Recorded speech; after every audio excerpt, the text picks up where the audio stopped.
નમસ્કાર મિત્રો, આજના ઇંગ્લિશ સબ્જેક્ટના ટોપિકમાં આપણે જોવાના છે યુનિટ નંબર 2, જેનું નામ તમે બધા જોયું જ હશે બાળકો. શું યુનિટ નંબર 2 નું નામ છે? ચાલો સ્મિતભાઈ તમે કહેશો. You love English, don't you? વાહ, wonderful. You love English, don't you? એટલે યુનિટ 9 માં સાહેબ આજે જે આપણે ટોપિક લેવાના છીએ એ શીર્ષક જ છે ક્વેશ્ચન ટેગ. આ વાક્ય છે you love English અને આ છે એનું વાક્ય વળેલું ક્વેશ્ચન ટેગ. તો તમે જોઈ શકો છો કે you love English, બરાબર? તો અહીંયા જોઈએ તો વાક્ય રચના છે એ સાદા વર્તમાન કાળની છે. છે સાદા વર્તમાન કાળની છે અને એના કારણે અહીંયા તમે જો do કયો પુરુષ છે આ? બીજો પુરુષ બહુવચન, બરાબર? તમને ઇંગ્લિશ ગમે છે? સાચું ને? સાચું કે નહીં? બરાબર ને? તો એનું ક્વેશ્ચન ટેગ બનશે ડોન્ટ યુ. એટલે કે મતલબ કે આ યુનિટ નંબર 2 માં જો કોઈ મોસ્ટ ઇમ્પોર્ટન્ટ ગ્રામર ટોપિક હોય તો તે એટલે કે ક્વેશ્ચન ટેગ છે. તો મિત્રો તમે બધા પરિચિત છો, મને ઓળખો છો. હું હિતેશ બાવળિયા આજના ઇંગ્લિશ વિષયના ટોપિકની અંદર ગ્રામરનો મોસ્ટ ઇમ્પોર્ટન્ટ ટોપિક લેવા જઈ રહ્યા છે, જેનું નામ છે ક્વેશ્ચન ટેગ. પણ આઠમા ધોરણના બાળકોને નવું લાગે કે સાહેબ આ શું નવું લાગે તમે ક્વેશ્ચન ટેગ? ક્વેશ્ચન તો મેં સાંભળ્યું છે પણ ક્વેશ્ચન મારે પાછળ ટેગ લગાડવામાં આવેલું છે. તો એનો અર્થ શું? આનો ઉપયોગ ક્યાં થાય, ક્યારે થાય, શા માટે થાય? આવા વિદ્યાર્થી મિત્રો તમારી અંદર અસંખ્ય પ્રશ્નોની આમ હારમાળા સર્જાઈ છે. સાચું કે નહીં? પણ મિત્રો આજે આપણે આ ટોપિકના માધ્યમથી એવી રીતે આને સમજવાના છીએ કે સાહેબ તમારા મગજમાં એક નાનું એવો પ્રશ્નનો બિંદુ પણ રહેશે નહીં. તમારી તમામ શંકાનું સમાધાન આજના આ ટોપિકમાં આપણે સમજી લેવાના છીએ. તો મિત્રો મુખ્ય ગ્રામરનો ટોપિકનું નામ શું છે? ક્વેશ્ચન ટેગ, જેને કહેવામાં આવે છે ટૂંક પ્રશ્ન. એટલે કે ટૂંકો પ્રશ્ન. પણ ક્યારે આ ટૂંક પ્રશ્ન છે એ ક્યારે સાહેબ વાપરવાનો છે, ક્યારે પૂછવાનો છે? તો એની સ્પષ્ટ આપણને ડેફિનેશન ખબર હોવી જોઈએ કે જ્યારે એકબીજા સાથે વાતચીત કરતી વખતે. સ્વાભાવિક વાત છે કે તમે બંને મિત્રો વાતો કરતા કરો તો એકબીજા સાથે વાતચીત કરતી વખતે ક્યારે બોલના બે વ્યક્તિ વાતચીત કરતા હોય તો સ્વાભાવિક વાત છે ભાઈ કે ભાઈ નવલભાઈ અને નવલભાઈ બે વાતચીત કરતા હોય, બે ભાઈઓ બરાબર? તો એક ભાઈ બોલતો હોય ને એક ભાઈ સાંભળતો હોય. શું કરતો હોય? સાંભળતો. જ્યારે બોલનાર છે એ સામેના વ્યક્તિ સાંભળનારનો ખાસ આના પર ભાર મૂકવો પડશે, અભિપ્રાય. તો અથવા તો એને આપણે સમર્થન પણ કહીએ છીએ. શું કહીએ છીએ? સમર્થન મેળવવા માટે વાક્યના અંતે જે ટૂંકો પ્રશ્ન પૂછે છે એને અંગ્રેજીની ભાષામાં અથવા તો અંગ્રેજી વિષયમાં આપણે શું કહેવામાં આવે છે મિત્રો? શું કહેવામાં આવે છે? Question tag. સાવ સરળ, સિમ્પલ. સ્વાભાવિક રીતે ઉદાહરણ તરીકે હું એમ કહું કે કા ભાઈ કાલે મેચ જોવાની કેવી મજા આવી, બરોબર ને? સાચું ને? સાચું કે નહીં? તો તમે હા નામાં ઉત્તર આપશો.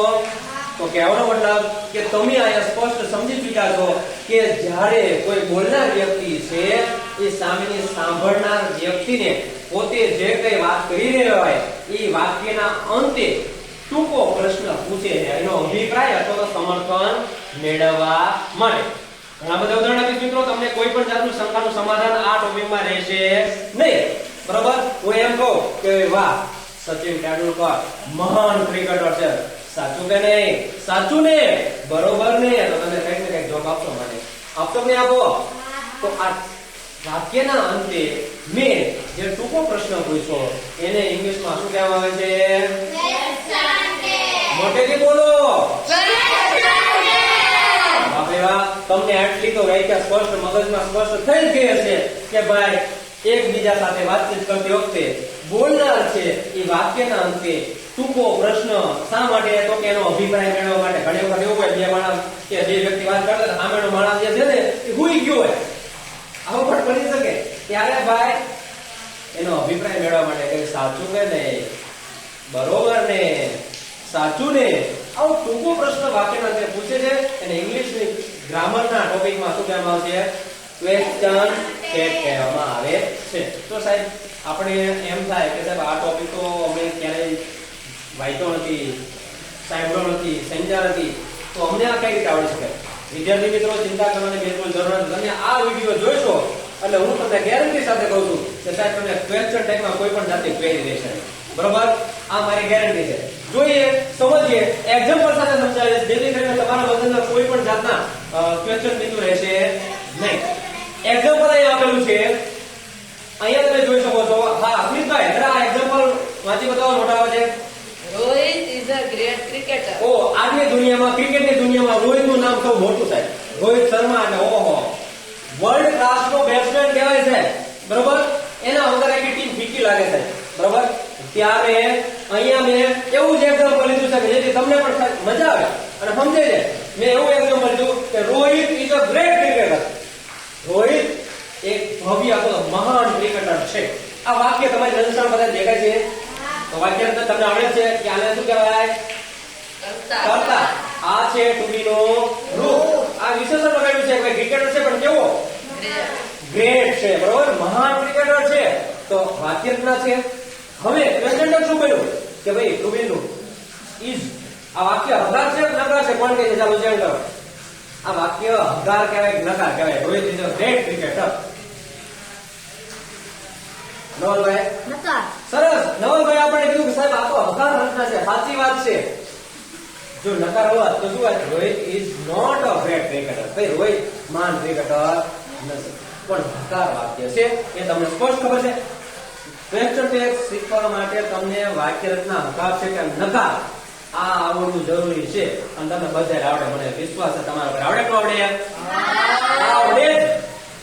આટલા સમયના અંતે મને વિશ્વાસ છે તમારા પર કે તમને ખબર પડી જ જાય કે આ વાક્ય હકાર છે કે નકાર.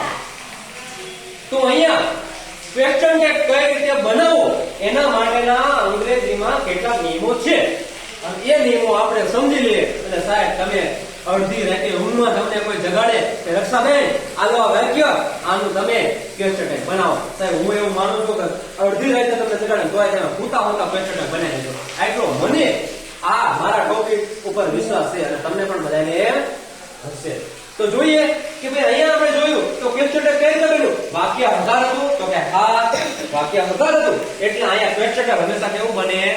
નકાર. તો અહીંયા જુઓ ટુ બી ના રૂપથી ક્વેશ્ચન ટેગ બને છે. તેનાથી ટુ બી ના રૂપથી ક્યારેય પણ મૂળ ક્રિયાપદ વડે બનતું નથી. નથી ને નક્કી મગજમાં એક સ્પષ્ટ સમજી લીધો. ક્વેશ્ચન ટેગ એ ટુ બી ના રૂપથી જ બને છે. સહાયક રૂપથી ક્યારે મૂળ ક્રિયાપદથી બનતું નથી. પ્લે વડે નો બને, રીડ વડે નો બને, રાઇટ વડે નો બને, સિંગ વડે ના બને. સાહેબ ઈ કહેવાય શું કહેવાય? મૂળ ક્રિયાપદ કહેવાય. શું કહેવાય? પણ શેના વડે બનશે? સહાયક ક્રિયાપદો. એટલે આપણે બધા જે શીખી ગયા છીએ કે ભાઈ am is are, was, were, shall, will, have, has, had, બરોબર? ડુ, ડઝ, ડીડ છે ને? આ બધા સહાયક ક્રિયાપદો વડે જ ક્વેશ્ચન ટેગ બની શકે. ક્યારેય પણ મૂળ ક્રિયાપદ કે ભાઈ પ્લે, સિંગ, રીડ વડે બનશે નહીં, નહીં ને નહીં. ગુજરાતીમાં પણ આપણે વાક્યના અંતે સાચું ને આપણે વારંવાર વાત કરતા હોય કે ભાઈ આ વખતે વેકેશનમાં ખૂબ મજા આવી. સાચું ને? બરોબર ને? સાચું કે નહીં? આવા ટૂંકા પ્રશ્નો આપણે પૂછીએ છીએ પણ આપણને ખબર નહોતી કે આને અંગ્રેજીમાં શું કહેવામાં આવે છે? શું કહેવામાં આવે છે? પણ ઇંગ્લિશમાં આટલું ગણ આપણે ભણીએ છીએ અને ક્વેશ્ચન ટેગ નો આવડે તો આપણને યુનિટ 2 માં કઈ સમજાય નહીં. તો પહેલા આપણે શું સમજવું જરૂરી છે આ યુનિટ ભણતા પહેલા? Question tag. અને આ ક્વેશ્ચન ટેગ તમારે ભણવો હોય, શીખવો હોય તો એના થોડા મહત્વના નિયમો છે એ નિયમો આપણે શીખવા જોઈએ. બોલો બોલો બાળકો, આપણે શીખીશું? સમજીશું? તો તમને ક્વેશ્ચન ટેગ એકદમ સાવ સરળ રીતે સમજાય છે એ હું તમને ખાતરી આપું છું. તો ચાલો મિત્રો નેક્સ્ટ આવતા વિડીયોમાં આપણે જોઈશું ક્વેશ્ચન ટેગ બનાવવાના કેટલાક નિયમો.